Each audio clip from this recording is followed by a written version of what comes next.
Hello दोस्तों, आज हम पढ़ने वाले हैं कक्षा 10 की जो हिंदी बुक है क्षितिज भाग 2, उसका चौथा चैप्टर आत्मकथ्य। तो ये आत्मकथ्य कविता लिखी किसने? जयशंकर प्रसाद जी ने लिखी थी। और वे कैसे लिखी कि जयशंकर प्रसाद जी के मित्रों ने उनसे आग्रह किया कि आप आत्मकथा लिखें। आत्मकथा क्या होती है? अपने जीवन में जो अच्छी बुरी जितनी भी घटनाएं होती है उसे आत्मकथा में लिखी जाती है, यानी अपनी आप की कथा, अपने जीवन में जो घटित हुआ है उसे लिखना। आत्म यानी अपनी कथा यानी जीवन में जो घटित हुआ। तो फिर जयशंकर प्रसाद जी ने उन्हें कहा कि मैं आत्मकथा नहीं लिखूं, यानी वह आत्मकथा लिखने में सहमत नहीं थे। तो उनके जो तर्क हुए थे, असहमति के जो तर्क हुए थे उनके मित्रों के साथ, तो उन तर्कों से जो कविता लिखी गई वो ही आत्मकथ्य है। तो चलो पढ़ते हैं।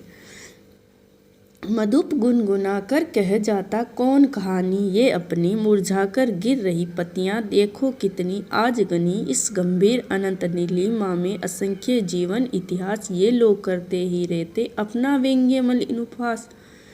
कवि कहता है कि मधुप भंवरा जो गुनगुनाता हुआ एक फूल से दूसरे फूल पर तीसरे फूल पर बैठकर जो रसपान करता है, उसी प्रकार हमारा मन, प्रत्येक व्यक्ति का मन एक भंवरे के समान इसमें बताया है। कवि कहते हैं कि प्रत्येक व्यक्ति का मन गुनगुनाता हुआ कौन सी कहानी अपनी कह जाता। ऐसी कौन सी कहानी कहते हैं लोग? मेरे पास तो ऐसी कोई कहानी नहीं है जो मैं आत्मकथा में लिखूं। फिर कवि मुरझाई विपत्तियों की ओर संकेत करते हुए कहते हैं कि मेरा जीवन समाप्त हो चुका, यानी मेरी यौवन अवस्था चली गई है। मेरा जीवन मुरझाई हुई पत्तियों के समान है जो आज घनी है। घनी यानी बहुत, मेरे जीवन में बहुत से तकलीफ, बहुत सी कष्ट, पीड़ा बहुत ही मैंने सहन की है, यानी वो आज गिर रही हैं। इस प्रकार कवि कहते हैं। इस गंभीर अनंत नीलिमा में असंख्य जीवन इतिहास, ये लोग करते ही रहता अपना व्यंग्य मलिन उपहास। कवि कहते हैं कि इस गंभीर गहरे अनंत नीलिमा में असंख्य लोगों के जीवन के इतिहास के बारे में पढ़ा है।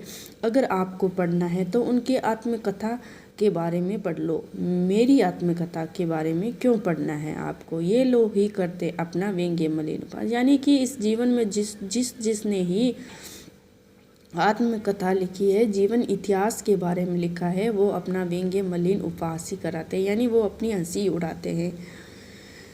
ये सब कुछ जानते हुए भी तब भी कह दूं अपनी दुर्बलता, अपनी बितली, मुझे पता है कि संसार में जितने भी लोग हैं जिसने अपने जीवन इतिहास के बारे में लिखा है उसने अपनी हंसी उड़ाई है। इतना सब कुछ जानते हुए भी क्या आप चाहते हो मैं अपनी कमजोरियों को लिखूं? तुम सुनकर सुख पाओगे, देखोगे ये गागर रीति, यानी तुम सुनकर सुख पाओगे। ऐसा कभी मत समझना कि तुम मेरी दुर्बलताओं को सुनकर सुख पाओगे। मेरे जीवन में ऐसा कोई घटित नहीं हुआ। ये घाघर रीति यानी मेरे जीवन की जो घाघर है, घड़ा है, वो खाली है। रीति यानी खाली है, जिसे तुम सुनकर सुख नहीं पा सकोगे। किंतु कहीं ऐसा ना हो तुम ही खाली करने वाले, यानी ऐसा नहीं हो कहीं कि तुमने ही मेरे जीवन की गागर को खाली किया है। अपने को समझो मेरा रस ले अपनी भरने वाले, यानी कि मेरे दुखों को तुम सुनोगे तो तुम आनंद, मेरा रस ले लोगे, यानी तुम्हें आनंद की अनुभूति होगी और तुम अपना ही भरोगे। ये विडम्बना अरी सरलते तेरी हंसी उड़ाऊं मैं, भूले अपनी प्रवंचना औरों को दिखलाऊं मैं। ये विडम्बना, ये बड़ी कठिनाई की बात है कि मैं अपनी भूलों को, अपने धोखों को लोगों के सामने दिखाऊं और मेरी ही हंसी उड़ाऊं। ऐसा नहीं हो सके। ये बड़ी कठिनाई की बात है कि मैं अपनी भूलों को, धोखों को लोगों के सामने दिखाऊं और हंसी उड़ाऊं। ये बड़ी कठिनाई की बात है। सॉरी। फिर कवि कहते हैं कि उज्जवल गाथा कैसे गाऊं मधुर चांदनी रातों की, अरे खिलखिलाकर हंसने होने वाली उन बातों की। उज्जवल गाथा यानी कि वो गाथा कैसे गाऊं, जिसने मतलब अपनी प्रेयसी के साथ जो समय बिताए थे यौवन अवस्था में, यानी अपनी युवा अवस्था में, उनके बारे में बात कर रहे हैं कवि कि मैंने जो उनके साथ सुखद पल बिताए हैं, चांदनी रातों में उनके साथ खिलखिलाकर जो हंसते हुए उन बातों की, जो उनके साथ जो बातें की हैं, उन सुखद पलों के मैं गाथा गाऊं, यानी कवि नई नहीं करते हुए कुछ बातें इसमें आत्मकथ्य में लिख दी है। तो कहते हैं कि मैं उन बातों को कैसे लिखूं,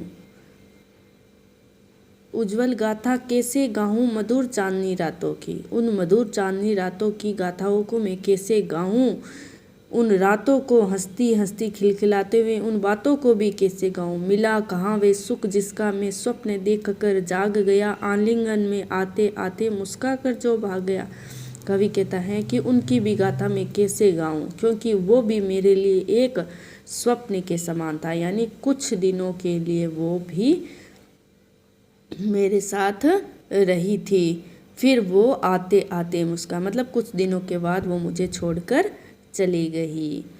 जिसके अरुण कपोलों की मतवाली सुंदर छाया में अनुरागनी उषा लेती थी निज सुहाग मधुमाया में। फिर कवि कहता है उस नायिका के, मतलब उस प्रेयसी के सौंदर्य के बारे में थोड़ी वर्णन करता है कि उसके अरुण कपोलों यानी उसके लाल गालों की मतवाली सुंदर छाया में मैंने समय बिताया है। उनकी मतवाली सुंदर छाया में अनुरागनी उषा लेती, यानी प्रेम भरी सुबह, जब सूर्य उदय होता नहीं है, सूर्य उदय होने वाला होता, जो लालिमा होती है, उसके बारे में कहा है कि वो लालिमा जो होती है वो भी मेरी प्रेयसी के गालों से ही लेता था, वो उषा भी मेरी प्रेयसी के गालों से अपनी लालिमा सुगंध लेते थे। मतलब इसमें बता दिया है कि उनके गाल इतने लाल थे कि सूर्य की जो उषा का समय वो भी उनके गालों से लालिमा लेती थे। उसकी स्मृति पाथे बनी थके पथित की पंथा की, सीवन को उधेड़ कर देखोगे क्यों मेरी कंथा की। फिर कवि कहते हैं कि जो उसके साथ मैंने समय बिताए हैं वो मेरे लिए एक स्मृति, यादें, अच्छी यादें पाथे बनी हैं, यानी कि मेरे जीवन जीने का एक सहारा बने हैं। रास्ते का भोजन होता है, पाथे एक सहारा भी होता है। कवि कहता है कि वो स्मृतियाँ मेरे लिए रास्ते के भोजन के समान है। जो थके पथिक, जो पथिक रास्ते में चल रहा पथिक होता है, उसे वो रास्ते का भोजन सहारा देती है, उसी प्रकार वो यादें मेरे लिए कुछ जीवन जीने का सहारा है। फिर कवि कहते हैं उनको यादों को मैंने सीव दिया है, सीवन दिया है, सीवन को देड़ कर देखो क्यों मेरी कंथा को, यानी कवि कहता है कि उन यादों को मैंने सील लिया है तो तुम मेरी मन रूपी रजाई, कंथा मतलब रजाई, मन रूपी कंथा को, मन रूपी रजाई को क्यों उधेड़ कर देखना चाहते हो। जिसे मैं भूल चुका हूँ उसे तुम क्यों फिर से हरी करना चाहते हो। फिर से तुम मुझे आत्मकथा लिखने को क्यों कहते हो, क्योंकि आत्मकथा लिखूंगा तो मुझे अपने जीवन की उन सारी यादों को भी लिखना पड़ेगा। जो मैं भूल गया उसे भी याद करना पड़ेगा, और जिसे मैं भूल गया उसे याद करूंगा तो वे मेरे दुख और तकलीफ वापस हरे हो जाएंगे, फिर मुझे कष्ट देंगे। तो तुम मुझे उस ली हुई यादों को उधेड़ कर क्यों देखना चाहते हो। छोटे से जीवन की कैसे बड़ी कथाएं आज कहूँ, क्या ये अच्छा नहीं औरों की सुनता मैं मोरूं। कि मेरे जीवन में छोटा सा जीवन में है, उसमें ऐसी कोई बड़ी कथाएं नहीं है जो मैं आप सभी को कहूँ। क्या ये अच्छी बात नहीं है कि औरों की सुनता मैं मौन रहूं, यानी औरों की कथाओं को, आत्मकथाओं को सुनता मौन चुपचाप उनकी कथाओं को सुनता रहूं, ये अच्छी बात नहीं है। सुनकर क्या तुम भला करोगे मेरी भोली आत्मकथा, अभी समय नहीं थकी सोई मेरी मौन व्यथा। कवि कहता है सुनकर क्या तुम भला करोगे, यानी तुम मेरा सुनकर, मेरी आत्मकथा, मेरे जीवन में जो घटित है उसको सुनकर तुम्हारा कुछ भला नहीं होने वाला है। मेरी भोली आत्मकथा, मेरी आत्मकथा बहुत भोली भाली है।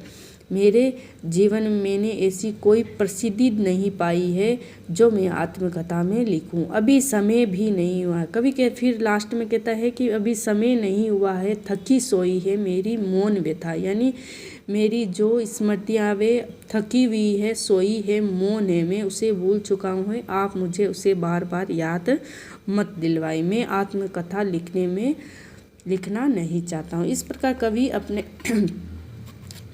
दोस्तों मित्रों के साथ तर्क वितर्क करते हुए इस आत्मकथ्य को लिख देता है। अब हम करेंगे क्वेश्चन आंसर। तो पहला क्वेश्चन क्या है, कवि आत्मकथा लिखने से क्यों बचना चाहता है? क्यों बचना चाहता है? कवि को पता है कि उसके जीवन में जो घटित हुआ उसे लिखना ही पड़ेगा आत्मकथा में, तो इसलिए बचना चाहता है। तो देखो क्वेश्चन आंसरों को अब हम देखते हैं। पहला क्वेश्चन, कवि आत्मकथा लिखने से क्यों बचना चाहता है? कवि आत्मकथा लिखने से इसलिए बचना चाहता है क्योंकि आत्मकथा लिखने के लिए अपने मन की दुर्बलता, कमियों का भी उल्लेख करना पड़ता है, यानी अपने मन की जो दुर्बलता, कमियां हैं उन्हें भी आत्मकथा में लिखना पड़ता है। दूसरी, अपनी सरलता के कारण कवि ने कई बार धोखे खाए हैं इसलिए वह अपने व्यक्तिगत जीवन का उपवास करना नहीं चाहते, यानी कि जो जीवन में धोखे खाए हैं उनका उपहास, हंसी नहीं उड़ाना चाहते हैं कवि। तीसरा, जीवन में बहुत सारी पीड़ादायक घटना हुई है, उन्हें याद करने से घाव फिर से हरे हो जाएंगे, यानी कवि कहता है कि मेरे जीवन में मैंने जो पीड़ा तकलीफ खाई हैं उससे मेरे घाव फिर से हरे हो जाएंगे, इसलिए मैं आत्मकथा नहीं लिखना। चौथा, कवि अपने व्यक्तिगत अनुभवों को दूसरों के समक्ष व्यक्त नहीं करना है। अपने जीवन में जो अपने ही घटित हुआ है उन्हें दुनिया के सामने वे व्यक्त नहीं करना चाहते हैं। अगला देखो, आत्मकथा सुनाने के संदर्भ में अभी समय भी नहीं हुआ है, ऐसा कवि क्यों कहा है? क्यों कहा है? कवि को क्या लगता है? आत्मकथा लिखने का अभी उचित समय हुआ नहीं है, क्योंकि कवि का जीवन दुख और अभावों से भरा है। मुश्किल से कवि को अपनी पुरानी वेदना से मुक्ति मिली है।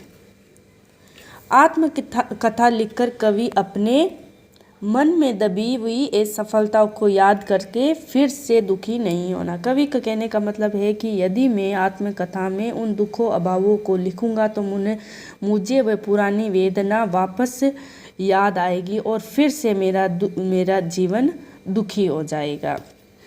तो कवि उन दुखों को याद नहीं करना चाहता है। दूसरा, कवि को ऐसा लगता है कि उसे अभी ऐसी कोई बड़ी उपलब्धि भी प्राप्त नहीं हुई है जिसे वे लोगों के सामने प्रेरणा स्वरूप रखे, यानी कि उनके जीवन में कुछ ऐसा हुआ नहीं है जो उनको लोगों को कोई प्रेरणा दे, यानी कुछ आगे बढ़ने के लिए उत्साहित करे। इसलिए कवि कहता है कि मैं आत्मकथा लिखने का अभी समय नहीं हुआ। तीसरा देखो, कवि कहता है स्मृति को पाथे बनाने से कवि का क्या आशय है? पाथे अथवा रास्ते का भोजन या सहारा। पाथे यात्रा में यात्री को सहारा देता है। जब उसे भूख लगती है तो वो सहारा लेता है, खाना खाता है तो उसे थोड़ी नींद आती है, सुकून मिलता है। इसीलिए कवि उन स्मृति, अच्छी यादें को पाथे कहा है कि मेरे रास्ते के भोजन के समान सहारा देती है। सुखद स्मृतियों को पाथे बनाने से कवि का आशय है कि स्मृति के सहारे जीवन जीने से है, मतलब कि स्मृति उन यादों से वह अपने जीवन को जी रहा है। कवि प्रेयसी उससे दूर हो गई है। कवि के मन में, मस्तिष्क पर केवल उसकी ही मधुर स्मृतियाँ हैं। इन्हीं स्मृतियों को कवि ने अपने जीवन का सहारा बनाना चाहता है कि भाई उसकी प्रेयसी जो छोड़ के चली गई है उसकी यादों को अपने जीवन को जीने का सहारा माना है कवि ने। चौथा देखो, मिला कहाँ वे सुख जिसका मैं स्वप्न देख कर जाग गया, आलिंगन में आते आतर मुस्का कर वो भाग गया। अभी हमने भाव पढ़े ही हैं, वैसा ही है, देखो थोड़ा पढ़ लेते हैं। और कवि कहता है कि मेरे जीवन में सुख एक स्वप्न के समान है जो मेरे बाहों में आते आते चला गया। अर्थात कवि ये कहना चाहता है कि मेरे जीवन में जो प्रेयसी आई थी, इसके साथ मैंने जो खुशी के पल बिताए थे वो मेरे लिए एक स्वप्न के समान है। कवि ये सोचता है कि वो प्रेयसी मेरे जीवन में हमेशा ही रहेगी, लेकिन ऐसा नहीं हुआ। वह उसे छोड़कर चली गई, उसकी आलिंगन यानी बाहों में आते आते छोड़ गई। यानी कवि कहना चाहता है कि उनकी सारी आकांक्षाएं महज मिथ्या बनकर रह गई है। कवि प्रेयसी को पाते पाते वंचित रह गया है। अगला देखो, जिसके अरुण कपोलों की मतवाली सुंदर छाया में अनुरागनी उषा लेती थी निज सुहाग मधुमाया में। कवि अपनी प्रेयसी के सौंदर्य का वर्णन करते हुए कहते हैं कि प्रेममयी भोर वेला भी अपनी मधुर लालिमा उसके गालों से लिया करती थी। कवि की प्रेमिका का मुख सौंदर्य उषाकालीन लालिमा से भी बढ़कर था, यानी उस उषा के लालिमा से भी ज़्यादा लाल कवि ने इससे बताया है उसके गालों को। अगला देखो, उज्जवल गाथा कैसे गाऊं मधुर चांदनी रातों की, कथन के माध्यम से कवि क्या कहना चाहता है। कवि ये कहना चाहता है कि अपनी प्रेयसी के साथ चांदनी रातों में बिताए गए वे सुखदायक क्षण किसी उज्जवल गाथा की तरह ही पवित्र है, जो कवि के लिए अपने अंधकारमय जीवन में आगे बढ़ने का एकमात्र सहारा बन रह गया। ऐसी स्मृतियों को वे सबके सामने प्रस्तुत कर अपनी हंसी नहीं उड़ाना चाहते हैं। अतः वे अपने जीवन के व्यक्तिगत मधुर स्मृतियों को किसी के साथ बांटना नहीं चाहता, बल्कि अपने तक ही सीमित रखना चाहते हैं। यानी कवि अपने व्यक्तिगत जीवन में जो भी स्मृतियाँ है उसे अपने तक सीमित रखना चाहते हैं, वो लोगों को उनके बारे में कुछ बताना नहीं चाहते हैं। आत्मकथ्य, छठा, आत्मकथ्य कविता की काव्य भाषा की विशेषता उदाहरण सहित लिखिए। जयशंकर प्रसाद द्वारा रचित कविता आत्मकथ्य की विशेषताएं।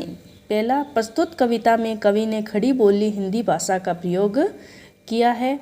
दूसरा, अपने मनोभावों में सजीवता लाने के लिए कवि ने ललित, सुंदर एवं नवीन बिंबों का प्रयोग किया है, जैसे जिसके अरुण कपोलों की मतवाली सुंदर छाया में अनुरागनी उषा लेती थी निज सुहाग मधुमाया में। तीसरा, कवि ने नवीन शब्दों का प्रयोग भी किया। ये विडम्बना अरि सरलते तेरी हंसी उड़ाऊं मैं, भूले अपनी या प्रवचना औरों को दिखलाऊं मैं। ऐसे नवीन शब्दों का भी कवि ने प्रयोग किया है।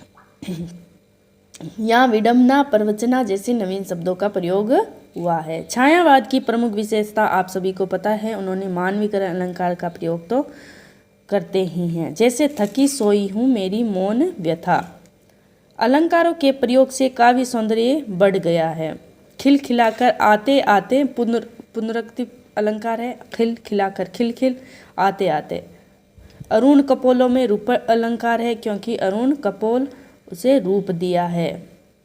मेरी मौन अनुरागनी उषा में अनुप्रास अलंकार है, मेरी मौन में में की आवृत्ति हुई है। सब लास्ट क्वेश्चन, कवि ने जो सुख का स्वप्न देखा था उसे कविता में किस रूप से अभिव्यक्त किया है। कवि ने जो सुख का स्वप्न देखा था उसे वे अपनी प्रेयसी नायिका के माध्यम से व्यक्त किया है। कवि कहता है कि नायिका के साथ बिताए गए वो सभी खुशी के पल एक स्वप्न के समान थे। जिस प्रकार सपने में व्यक्ति को अपने मन की इच्छित वस्तु मिल जाती है तो वह प्रसन्न हो जाता है, उसी प्रकार कवि के जीवन में भी एक बार प्रेम आया था, परंतु कुछ समय के लिए ही आया था। उस स्वप्न के समान जब स्वप्न टूट जाता है तो हम दुखी होते हैं, उसी प्रकार कवि भी उस पुरानी यादों को स्वप्न के समान मानकर उसे दुख से दूर होना चाहते हैं। कवि कहते हैं कि जिस प्रेम के वे सपने देख रहा था वे उन्हें कभी प्राप्त नहीं हुआ। आगे कवि कहता है कि इस दुनिया में सुख छलावा मात्र है। हम जिसे सुख समझते हैं वे अधिक समय तक नहीं रहता, स्वप्न की तरह जल्दी ही समाप्त और टूट जाता है। इस प्रकार कवि ने सुख के स्वप्न की अभिव्यक्त किया है। आशा करती हूँ आप सभी को समझ आया होगा। Thank you.